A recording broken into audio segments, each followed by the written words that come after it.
दोस्तों, शिल्पी अपने माता पिता के साथ बीच में सोई रहती है।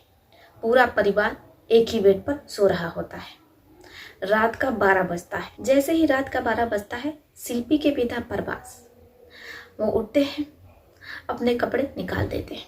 इसके बाद वो अपनी बेटी शिल्पी को जगाने लगते हैं। आंख मलते हुए शिल्पी उठती है और कुछ देर बाद उसके शरीर से सब कुछ निकल जाता है।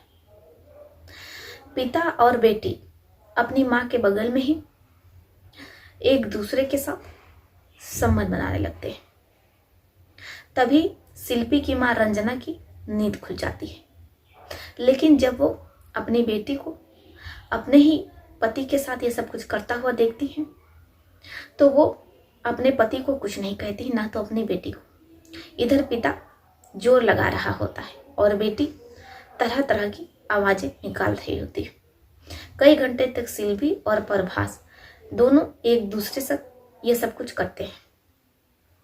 लेकिन शिल्पी की माँ प्रभास की धर्मपत्नी रंजना खर्राटे लेकर के चैन से सो रही होती है, सब कुछ देखने और जानने के बावजूद।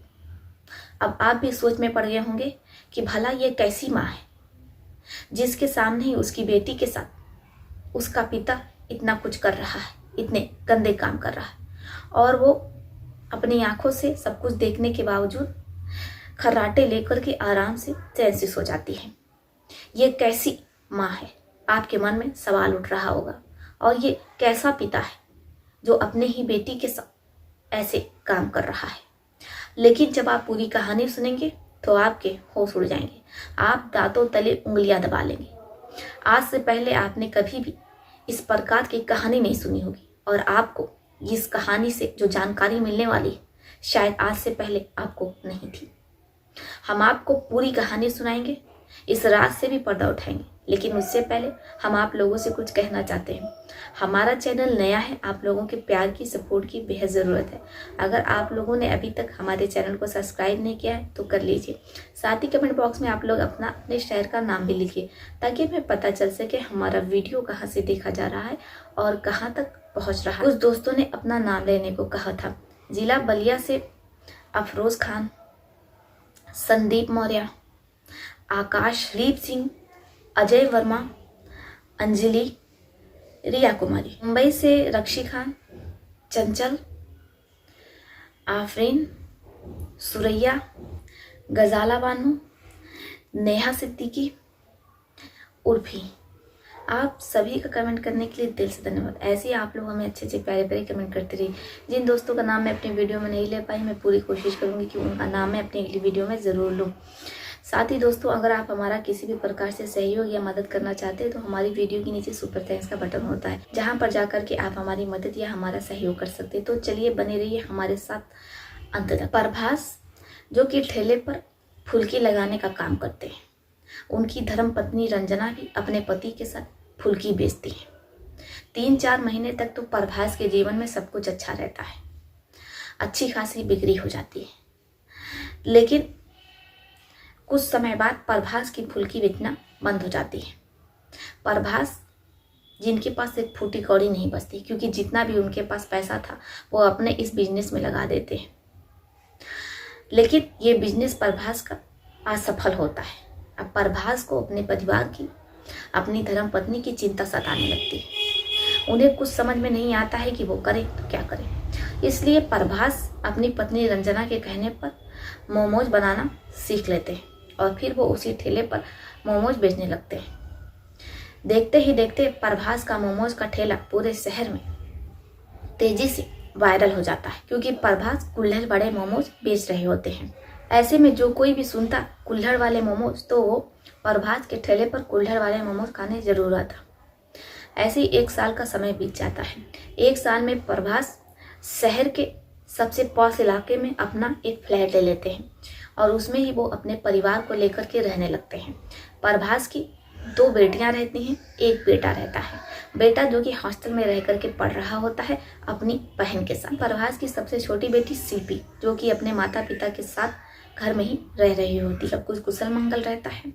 रोज की तरह ही शिल्पी स्कूल गई रहती है। वो स्कूल से घर वापस नहीं लौटती। शिल्पी के माता पिता को चिंता सताती है कि आखिर उनकी बेटी शिल्पी स्कूल से क्यों नहीं लौटी। वो प्रिंसिपल को फ़ोन करते हैं तो प्रिंसिपल कहते हैं कि छुट्टी तो 3 बजे ही हो गई थी, आपकी बेटी निकल गई। प्रभास कहते हैं कि हमारी बेटी तो अभी घर पर ही नहीं आई है। प्रिंसिपल कहते हैं कि देखिए अभी सवेरा है, आप थाने जाइए और FIR लिखवा दीजिए।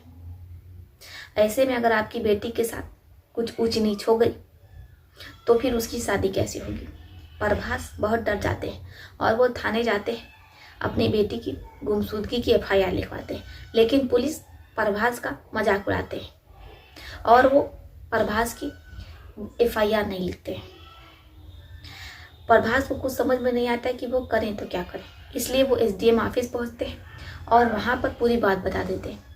जैसे ही SDM कार्यालय से पुलिस वालों को फोन जाता है तो वो तुरंत प्रभास की FIR लिखते हैं और फिर कार्रवाई शुरू हो जाती है। शिल्पी की खोज शुरू हो जाती है, लेकिन शिल्पी कहीं भी मिल नहीं रही होती। पुलिस स्कूल के आसपास लगे सभी CCTV कैमरे खंगालती है, लेकिन शिल्पी का कुछ भी अता पता नहीं चलता है। 250 CCTV कैमरे खंगालने के बाद पुलिस को एक ऐसा फुटेज मिलता है जिसमें शिल्पी नीले रंग की एक बस में बैठ करके कहीं जाती हुई नजर आ रही है। पुलिस उस बस के बारे में पता चलती है तो पता चलता है कि वो बस हरियाणा जा रही है। पुलिस हरियाणा पहुंचती है और वहां पर उस बस वाले से पूछताछ करती है। बस वाला कहता है कि हमारे बस में तो इतने सारे सवारी रहती है, हमें क्या पता कि कौन कहाँ गया कौन कहाँ नहीं गया। इसके बाद पुलिस आसपास लगे CCTV कैमरे खंगालती है तो वो शिल्पी तक पहुंच जाती है। जब शिल्पी तक पहुंचती है और शिल्पी से पूछताछ करती है कि वो स्कूल से घर क्यों नहीं गई और फिर वो हरियाणा में क्यों चली आई। शिल्पी जब पुलिस वालों को बताना शुरू करती है तो पुलिस वालों के भी रोंगटे खड़े हो जाते हैं। लेकिन पुलिस वालों को शिल्पी की बातों पर यकीन नहीं होता है। वो शिल्पी को उसके माता पिता के हवाले कर देते हैं। शिल्पी पुलिस वालों के हाथ जोड़ती है कि वो अपने माता पिता के पास नहीं रहना चाहती है, लेकिन पुलिस वाले माता पिता को शिल्पी को उनके हवाले करके वहां से चले जाते हैं। अब शिल्पी अपने माता पिता के साथ बेड पर सो रही होती है। शिल्पी बीच में रहती है, उसे नींद नहीं आ रही होती है। तभी उसके पिता प्रभास उठते हैं और फिर वो अपने शरीर से सब कुछ निकाल देते हैं। शिल्पी को जैसे ही आहट लगती है वो डर करके कांपने लगती है। तभी उसके पिता उसे उठाते हैं। मजबूर होकर के शिल्पी उठती है और फिर वो अपने पिता के कहने पर सब कुछ निकाल करके फेंक देती है। प्रभास अपनी बेटी शिल्पी को बेड पर सुला देते हैं और फिर वो उसके साथ संबंध बनाने लगते हैं। शोर शराबा सुन करके जब माँ की नींद खुलती है तो वो अपनी बेटी को और अपने पति को, जिनके शरीर पर कुछ भी नहीं रहता है, देखती हैं तो वो खर्राटे लेकर के आराम से चैन की नींद सो जाती हैं। उन्हें कोई फर्क नहीं पड़ता कि उनकी बेटी के साथ उसका पिता क्या कर रहा है। लगातार सुबह तक प्रभास अपनी बेटी के साथ गंदा काम करते हैं। बेटी जो दर्द से कराहने लगती है, लेकिन प्रभास जिन्हें कोई फर्क नहीं पड़ता है। इधर रंजना जो चैन से घोड़े बेच करके सो रही, सुबह होती है वो उठती है तो देखती है कि उनकी बेटी, जिसके बदन पर कुछ भी नहीं है, वो अपनी बेटी के चादर डाल देती है और इसके बाद वो किचन में जाती है, अपने पति प्रभास के लिए चाय ब्रेड नाश्ता लेकर के आती और बड़े ही प्यार से अपने पति को खिला रही होती है। प्रभास का ये रोज का था। प्रभास रोज रात को अपनी बेटी शिल्पी के साथ ये सब कुछ किया करते, वो भी अपनी पत्नी की यानी कि शिल्पी की माँ की आंखों के सामने। और शिल्पी की माँ अपने पति को सब कुछ करता हुआ देखती रहती। शिल्पी की माँ रंजना के सामने ही उसकी इज्जत लुटती रहती, लेकिन उसकी माँ कुछ नहीं करती और हर रात शिल्पी का पिता प्रभास उसकी इज्जत से खेलता रहता और माँ बगल में ही बेड पर खर्राटे लेकर के सोती रहती। शिल्पी इन सब चीज़ों से बहुत ज़्यादा परेशान हो जाती है। वो थाने पहुंचती है और पुलिस वालों को एक चिप थमा देती है। जैसे पुलिस वाले चिप देखते हैं तो उसे कंप्यूटर में लगाते हैं। इसके बाद थाने में जितने भी पुलिस वाले रहते हैं उन सब के हाथ पांव फूल जाते हैं, क्योंकि उस चिप में कुछ ऐसा रहता है। SDM जो कि थाने पहुंचते हैं और फिर वो पुलिस वालों की लताड़ लगा देते हैं। पुलिस वाले शिल्पी के पिता प्रभास और मां रंजना को गिरफ्तार करके थाने ले आते हैं और उनसे पूछताछ होती है।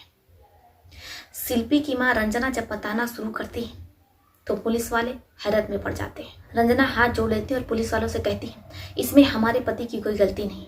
हमारे पति को सेल्टीरियासिस नामक रोग है। इस रोग में इंसान इतना ज़्यादा उत्तेजित हो जाता है कि वो ये भूल जाता है कि किससे उसका क्या रिश्ता है। ऐसे में हमारे पति अपनी ही बेटी के साथ ये सब कुछ करते थे। इसमें इनकी कोई गलती नहीं, ये तो रोगी हैं, पेशेंट है। अब जैसे पुलिस वाले ये सुनते हैं तो हैरत अंगेज होते हैं। उन्हें ये समझ में नहीं आता है कि आखिर ये जो सेल्टीरियासिस नामक रोग है ये क्या भला है। इसके बाद इसे गूगल पर सर्च करते हैं। अब जब पूरी रिपोर्ट सामने निकल करके आती है कि इस प्रकार का रोगी रिश्तों को परखने में गलतियां कर देता है और वो इतना ज़्यादा उतावला होता है कि कभी भी कहीं भी किसी के साथ भी वो संबंध स्थापित कर देता है। पुलिस वाले और एसडीएम प्रभास को डॉक्टर के पास भेज देते हैं और रंजना, जो कि सब कुछ जानने के बावजूद अपने पति का साथ देती है, उन्हें 2 साल की सजा होती है। इधर प्रभास का इलाज चल रहा है। जब प्रभास ठीक हो जाएंगे तब पुलिस वाले ये फैसला करेंगे कि आखिर उन्हें सजा किन धाराओं के अंतर्गत देनी है। आशा करते हैं दोस्तों कि आपको ये कहानी बेहद पसंद आई होगी। आपका इस पर क्या सोचना, आप अपनी राय हमें कमेंट बॉक्स में लिख सकते हैं। दोस्तों, इस प्रकार की कहानी सुनाना हमारा कोई उद्देश्य नहीं होता है। आप लोग इस प्रकार की कहानियाँ ज़्यादा सुनना पसंद करते हैं, इसलिए हम आप लोगों के लिए इस प्रकार की कहानियाँ ढूंढ करके लाते हैं। इसमें हमारा कोई दोष नहीं। तो चलिए फिर चलती हूँ, मिलती हूँ आपसे किसी और कहानी में। तब तक के लिए आप अपने परिवार का ध्यान रखिए। आदाब, सत श्री अकाल, नमस्कार।